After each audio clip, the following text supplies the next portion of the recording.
You're listening to the Live Out Loud podcast with River Wynn and Michelle Flamer. Hi, River. Hello, Michelle. You're back. I'm back. Yay! The crowd goes wild. The podcast is a flurry of fun.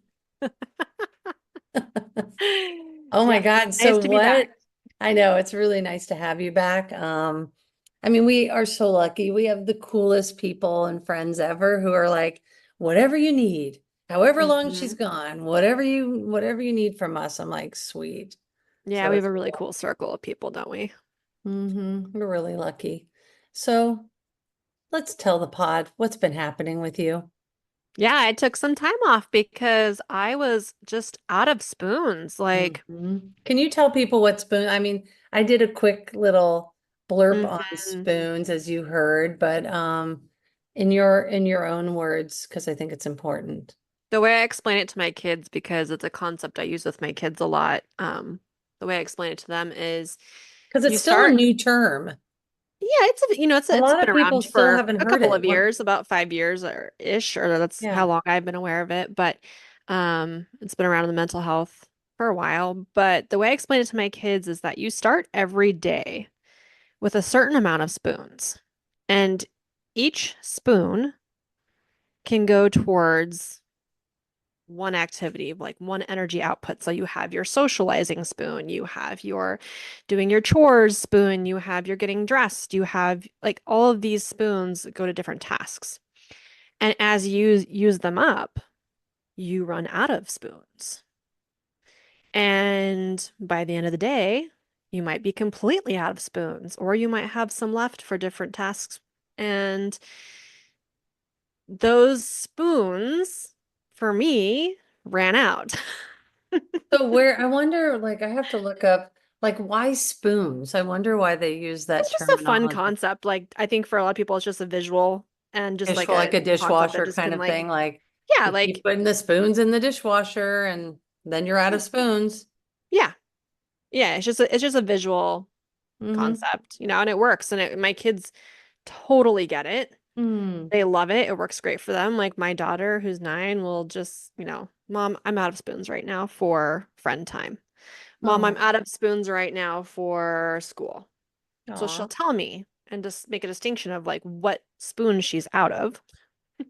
That's really cute, And it actually. helps. And it Yeah. helps me too. So yeah, I was running out of spoons because when the start of school approached for the kids, I knew that we were going to have 2 to 3 really chaotic weeks as our schedules were changing, as they were adjusting to being back in school and that schedule. My son started kindergarten, so now I have 2 kids in full day school and grade Oh, God. school, and extracurriculars were starting. So there was just a lot shifting. And at the same time, I was starting my new job. And so that was a big change. So going into all of that, I just knew that I was going to need to preserve my energy as much as possible, Yeah. as much as possible. So I didn't run out of spoons entirely and Yeah. just be unable to function or Hmm. be regulated or stay grounded. So when I know that I'm headed into a chapter, whether it's 2 weeks or it's 2 months, where I'm going to really need to pour my energy into very specific things like getting my kids into the first couple weeks of school, then I clear everything else off my plate so I can just focus on those things. Yeah, that makes so much sense. And how are you feeling this morning? I feel great. I feel great because we got through the first 2 weeks of school starting and my new job starting, and we're back onto a routine and a schedule, and we made it. Whoop, whoop.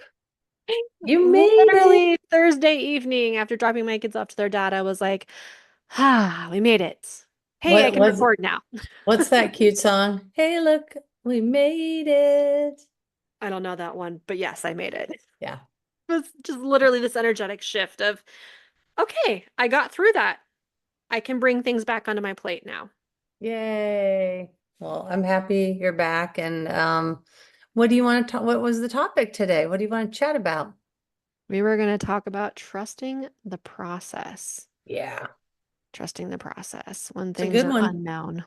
Yeah.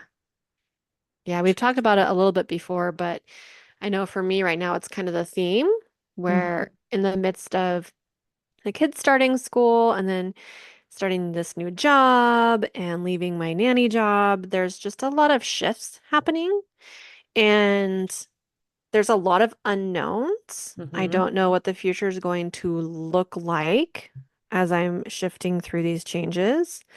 And I'm having to just really trust in the knowledge I have that no matter what comes my way, I'm going to be okay. Yeah. But I've built that trust muscle. Yeah. And You think there's tons of people walking around just thinking, I don't know if I'm going to be okay or not. yeah, Mm. yeah. I mean, I think back to when I was first getting divorced and I was so dysregulated because I was so anxious and freaked out about the Mhm. unknown. Mhm. And I was talking with a friend the other day about that feeling of feeling panicked Mhm. when you don't know what's going to happen next. Mhm. And you just get so uncomfortable in your body and your brain, and it spirals you. And Mhm. that feeling, that fear of the unknown keeps people from moving forward a lot of times. Mhm. The unknown is so scary that they won't take action because their Yeah. entire system is like, I can't handle that. And a lot of those big life choices, like divorce, are so scary because there is so much unknown. You don't know what's going to come next. You don't know Mhm. what's going to be on the other side of it. Yeah, I mean, especially, well, something like that, like a divorce, like a really big kind of shift or adjustment that's coming down, like especially with divorce. It's not like you go through that or go to a school that says this is how you get divorced. Like there is so many unknowns. You are trusting whether it's a mediator or a lawyer or somebody within the process. I mean, you can Google as much as you want to Google about it, but at the end of the day, your circumstances are not necessarily Googleable. You know, I don't know if that's Oh, even, yeah. I don't think that's Especially with even a word, divorce. searchable. Googleable. Yeah. But especially with divorce because every situation is so unique depending on Yep. whether or not you have kids or there's so many factors that go into it that it Yep. is truly hard to predict how Yeah. it's going to go.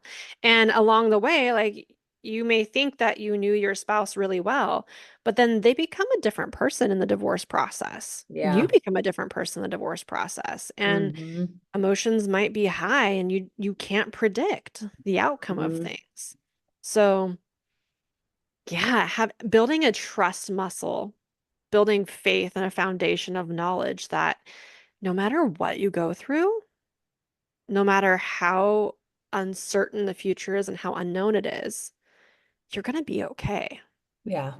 It was, this past week has been very interesting because my ex-wife broke up with her boyfriend, Mm, and it was really interesting, like having her here at my place for like 6 nights. And Caden, it was like I could never have planned for that. And mm, luckily we get along totally fine.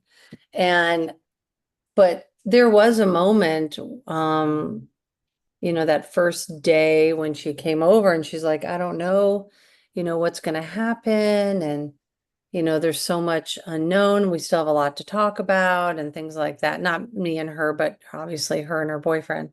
yeah. And it was, I could really see her struggling in those moments of like, I can't even see beyond the moment.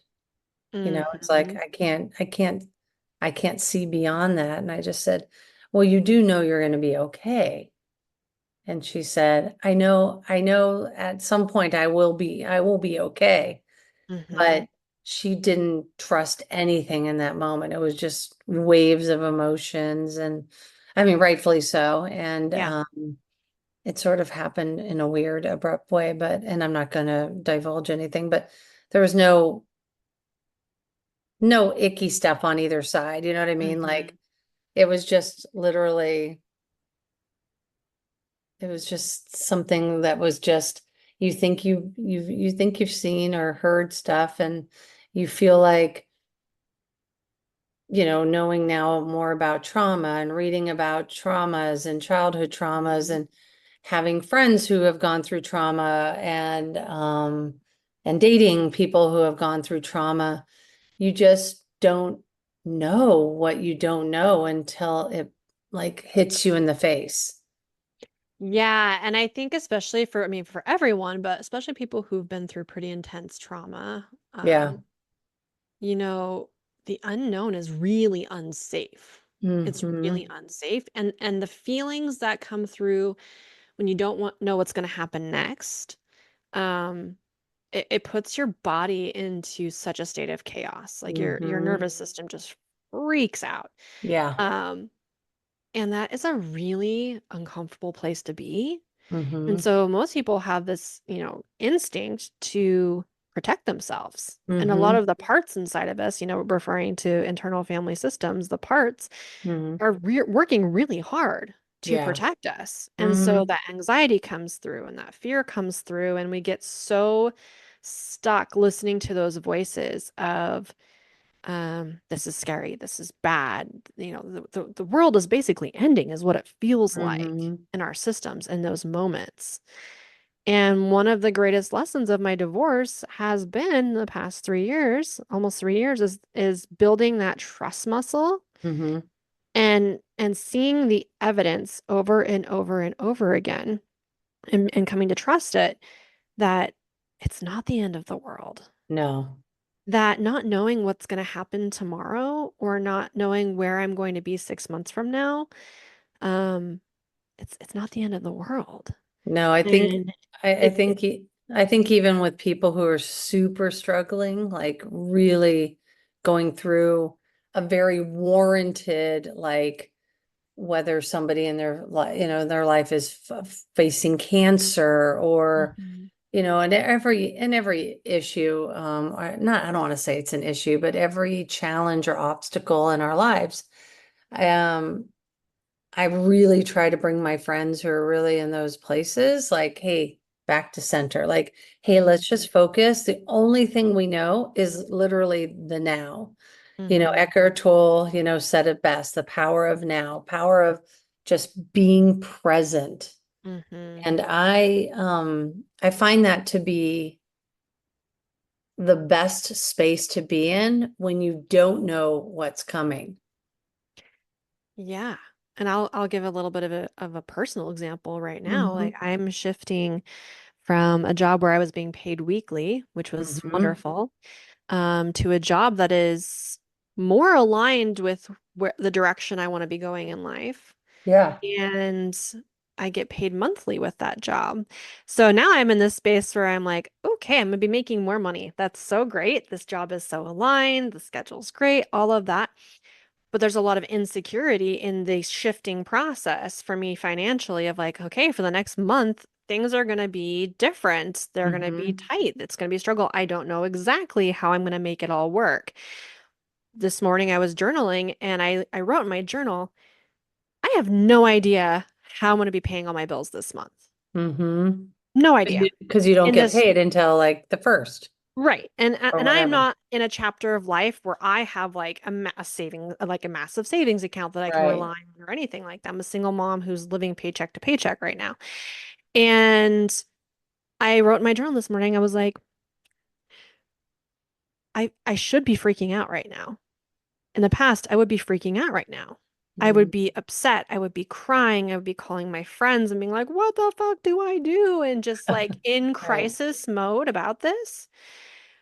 But I had this moment where I kind of laughed this morning about it because I was just at peace and I was like, I wrote in my journal, I said, I should be in this crisis space, but my body feels regulated. My emotions Mm-hmm. feel regulated. I feel at peace, and I trust that I am going to get through this and Mm-hmm. be okay because the evidence shows me that I've always been okay in that way. Yeah. I've been in worse spots and made it through Yeah, just fine. totally. I'm going to be okay. Like I'm doing aligned action. I have this aligned job. Everything is going to work out. I don't know how, but I can't focus on the how. I just have to trust. And that is where the magic happens for me. I've just never like getting paid by the month. I mean, I guess I did when I was working, when I had my own business and for those 14 years and I had a monthly retainer, Mm. but yeah, that first month is just the hardest month because you're not getting paid yet until you've gone through your 30 days. But I'm just surprised they don't do it by monthly, like every 2 weeks. Everyone does it differently. It's a small organization. Yeah. They're new. I'm working at a preschool, a nature preschool. It's new and they're still Mhm. figuring things out. And it's really wonderful. I love it. The first week was absolutely amazing and I'm very excited about it. But, just shifting, and figuring those things out. But um, I have built this trust muscle Yep, where I know I'm going to be okay. totally. Can't tell you how, but I know I'm going to be fine. You really will. I mean, Yeah. it's like, so I wonder where we learn this trust muscle. Is it something you think like that we, the collective, the pod, is everybody driving around right now just thinking like, do I have this muscle built up? Like, do you think it's a learned thing, like from parents, or do you think it's building confidence with it from within ourselves? Like, where do you think it comes from? I think it's a learned resilience. And I Hmm. think that look now that I'm working with preschoolers, Yeah. I can look at the preschoolers I'm working with and I can tell you which kids have um more resilience already than some others, How's and it more show up in kids? emotional regulation than others because different kids are learning it in different ways from their Mm. parents and their environments. And Yep. the preschool I'm working with, we're a nature preschool. We're outdoors the entire school year. Yeah. And it is teaching these kids confidence in themselves and their abilities. It's teaching them resilience from day to day. It's teaching them to trust their bodies and trust themselves. Hmm. And not all kids receive that in childhood. Yeah. And I think that when you learn to trust yourself, to have confidence in yourself, there is a natural resilience that builds up. And I personally think that's the foundation for feeling okay no matter what happens, is that Hmm. natural resilience that builds that way. And not everyone receives that. So a lot of us, get into adulthood and maybe we've had chaotic childhoods. Maybe we had insecure, unstable childhoods. Maybe our parents were financially unstable. Um, there's a lot of chaos, and we didn't have that resiliency built up like that, or that natural confidence taught to us. This fearlessness, this acceptance that no matter what happens, you're going to be okay. Hmm. And we're having to learn that as adults. Yeah. And I know for me, that's the case. I've had to unlearn a lot of things and then relearn that self-confidence and resilience Yeah. and teach myself that because no one was teaching me that as a kid. I was in survival mode most of my childhood, and that continued into adulthood. And now I've had to teach myself to do more than just survive. I've had to regulate my nervous system. I think that's a huge piece of it. If you have a regulated nervous system or the tools to help you like regulate yourself, you can more easily come back to that state of self-awareness of I am okay. I Hmm. am grounded. I can do this. I can take care of this. I will be okay. There's always a way to resolve things. There's always tools. There's always open doors. And it kind of takes you from that space of just being so head down, blinders on, chaos mode, negative spiral into a space of yeah, this sucks. And it's not spiritual bypassing about what's happening. It's an acknowledgement of, yeah, this sucks right now. This is hard right now. This is scary right now. But I can do hard things. I can do Hmm. scary things. And it doesn't define my value or my worth as a person. And I can get through it. It's interesting because I'm sitting here thinking because it's an election year. Mm.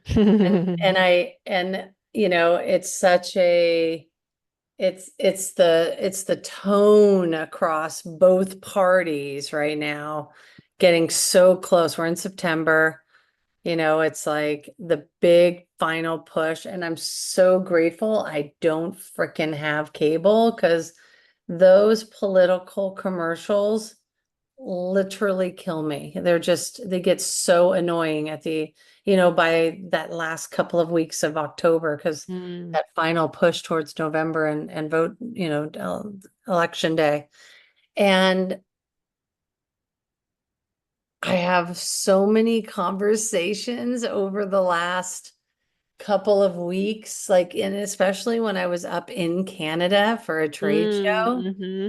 because they're like, you guys all want to always move up here, with your elections. And Yes. they're like making fun of us, it's like, oh, America, it's like, it's only 4 years, like, just get over it. Like, because they have, their person for Yeah. like years, because it's, Prime Minister, part of yes. it's part of the British, of the royal through the royal family. Yeah. And so it's just so fascinating because there is very um this very emotional and turbulent, feeling that goes through all of us, and each side feels it their own Mm-hmm. very unique way. Yeah. um where we don't know what's going to happen, because we all go back to that Hillary election and we still can't believe that she freaking lost. But Yep. everyone feels good about Kamala, but it's like, I don't know, like we don't really know, and you kind of have to just We don't know. we'll be okay, right? It's like one of those Yeah. things you can't get in the weeds about, because all you can do is your part, which is vote and tell other people why they should vote. Yeah. And I think, I don't pay attention to the news either. I have one podcast that I listen to for my political updates, and I don't pay attention to a lot of it because it's really easy to get sucked into this mindset of chaos building. Like a Mhm. lot of what's being put out there is meant to make people feel like it is life or death scenario Mhm. politically on both sides. Doesn't matter what party Oh, you're voting for. totally. Um, and that puts us collectively in a very anxious space. Mm-hmm. And people do really stupid things when they're in that space, and they're not Yeah. kind to each other, and it creates a lot of unrest. So the reality is that, yeah, we don't know what's going to happen. We don't.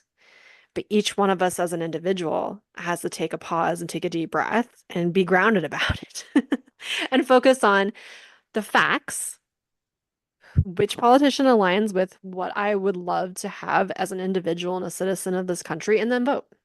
Yep. Do your part. Show Yep. up. That's it. I mean, that's all you can really do. So, I mean, the whole feeling, around that muscle of we're going to be okay. We're I gonna mean, be okay.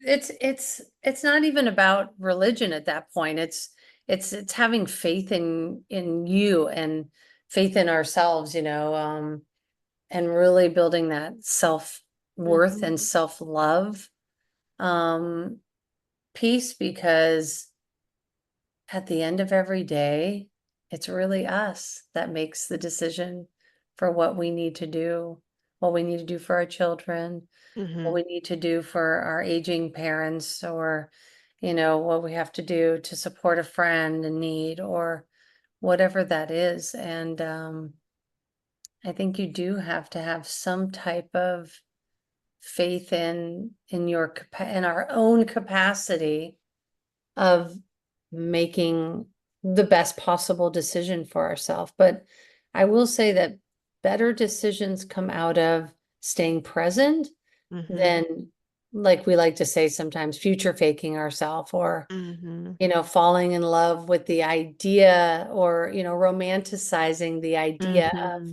of whatever outcome on whatever topic that you could possibly think Yeah. of. Yeah.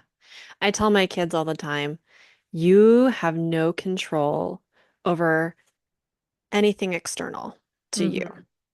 But what you can control is yourself.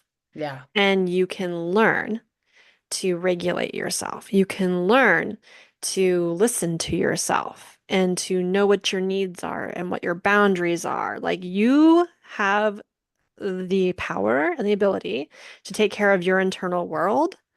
And that's my goal as a mother to teach you Hmm. everything you need to take care of your internal world so that no matter what's happening around you, Yep. you got you. Yeah, You got you.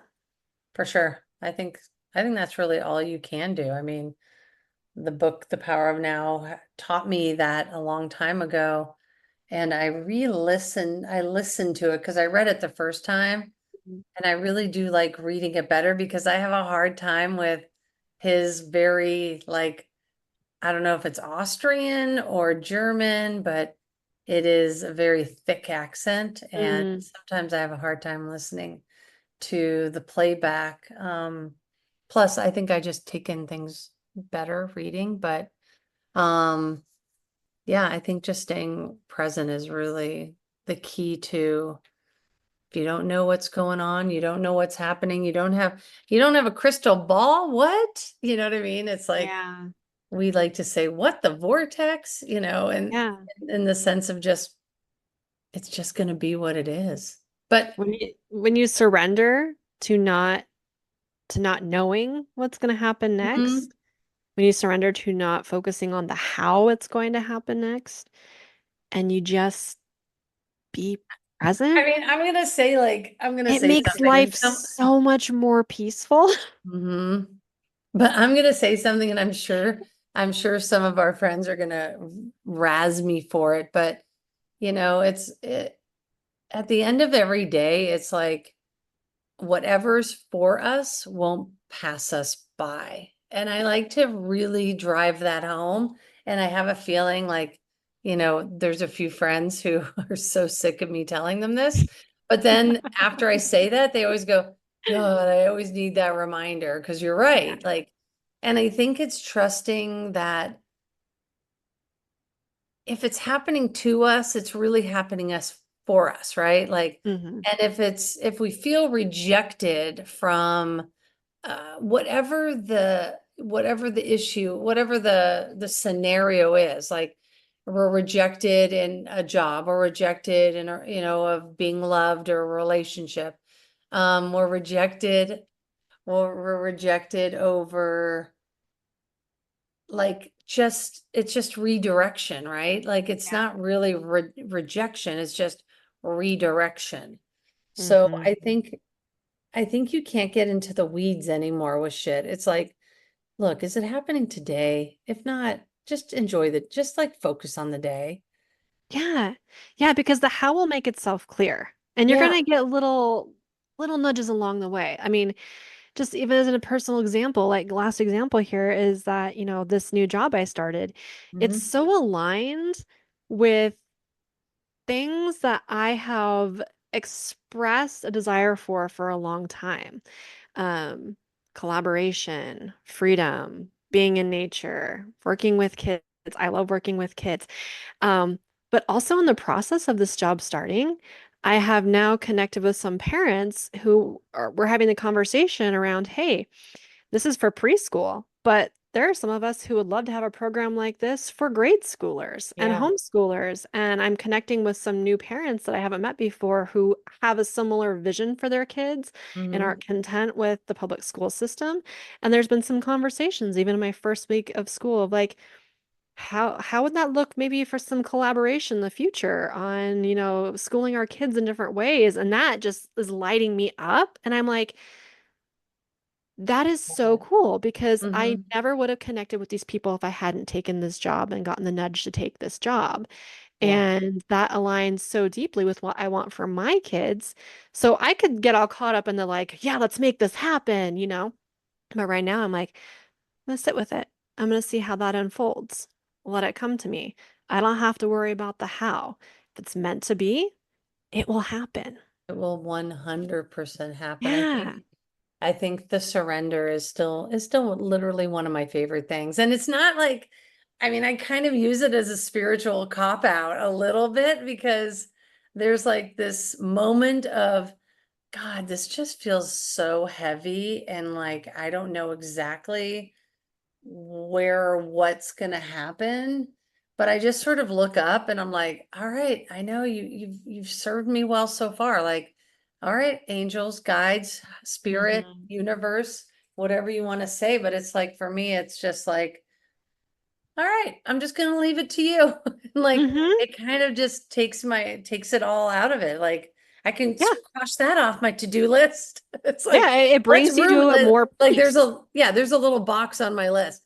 Ruminate about shit you can't even fucking deal. Like that doesn't even fucking How matter. many of us, though, are like wasting so much of our time ruminating, stressing, worrying, So many. just stuck trying to figure out how it's gonna happen, I think what the we big need to do.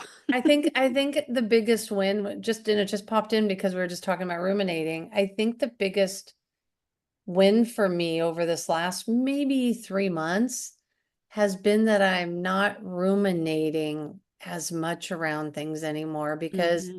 whether it's because I'm trusting the fact that it's all going to work out for me no matter what. Yeah. And I feel really strongly about that and feel really good about it. So I don't know, that's just a trippier, like, one of our dear friends of the podcast, she is going through it and feels the anxiety of it all. And she's just ruminating. I go, and it's so interesting because I'm on the phone with her. And it's great when it's really a good friend. We can call each other out on shit Yeah. and it's all okay. It doesn't, it's like Hmm. you're ruminating again on, oh yeah, I am. How do I stop ruminating? I go, just let it go and literally Takes just have practice. faith in it. Takes practice to see when you're ruminating, to see when Mhm. you're in that space Oh, and removing girl, yourself. I had a PhD in rumination. Same. Fuck. And Doctor of rumination. it's crazy how much this like less fear around all of it, less stress, less anxiety. It's like, it's Yeah. great. You stop ruminating. I was reading back through my journal from the last couple of years, just looking through. Occasionally, I read back and, just Totally. check it out. And um, so much of my journaling previously to like the last year, especially, was just so much anxiety. Oh, So much just like, and especially about dating. Like this person and over analyzing everything and writing like down why everything the I fuck are said. And, you? and, Yeah, like and now my journal is like, I had a great day. My kids and I did something really fun today. I feel really three good about lines, today. 3 lines in the journal page. All was good today. My journal's like, well, today was really shitty, but I'm good. I'm good. I know your journal's like, hey, what happened to our ruminating? You used to write so much more in me. My hand is less River, cramped now. River. Yeah, like it's like River, don't you have any issues you wanna write? Let's just have some issues. My journal is such a positive place now. I Oh, that's so didn't. sweet. I know. I mean, I think that's why I've stopped journaling for a while. Like I told you, I think when was it? Like a month ago? Is like Yeah. because I was talking to Sam and Sam's like, "Oh my God, I can't journal right now either." And I think there are these moments in time where you're going through more spiritual awakening because we're all constantly like, just like in a gym, like you do get stronger, but guess what you do? You add more weight. So you're constantly building, your body from that perspective. It's the same with journaling. It's the same with Hmm. like these muscles that we're building. Yeah. And it's just so fascinating because you're just like, oh, yeah, I used to really stress about these things. And now you don't even stress about them anymore. You're like, thank you, universe, for showing me and letting me level up. But, It's then fascinating when your lens changes. it is pretty interesting. I love our lens changing. What Had to color sneak is it your in there. lens right now? Mine is very golden. Like everything feels golden right now. Yeah, Like it that is. sunset glow. I know, it's pretty nice. I mean, yeah, I just know whatever's for us won't pass us by. Just like this Exactly. podcast. Yep. I can Well, I trust thank you. I like that. this. It's nice to have you back. I'm glad to be back. It was I weird know. to be here. I know. Yeah. Does it feel weird again? Like, oh, we're really talking. Yeah. And it's almost sweater weather. Sweater weather. Well, it is sweater weather here. I'm wearing a I sweater. know you're wearing a sweater today. Is it Yeah. cold in there or is it cold outside? It's been a little bit cold today. Hmm. Yeah. Okay. Yeah. I love Oregon. Me too. Anyways, I really appreciate this conversation per usual. I appreciate you. I appreciate you. And guess what? I appreciate our audience because they're Yes. awesome. Yes. They're a You guys bunch are of badass mamma jammas. Yes. We're pretty lucky. So, anyways, Go trust yourselves. trust yourself and trust the universe. And get present. Just go present. Just Present. look what's literally 2 minutes in front of you and just take it from there. One day at a time. Right All now. right. We will Yep. talk soon. Bye. Bye. If you enjoyed this episode today, be sure to subscribe and share because what do we say, baby? Sharing is caring.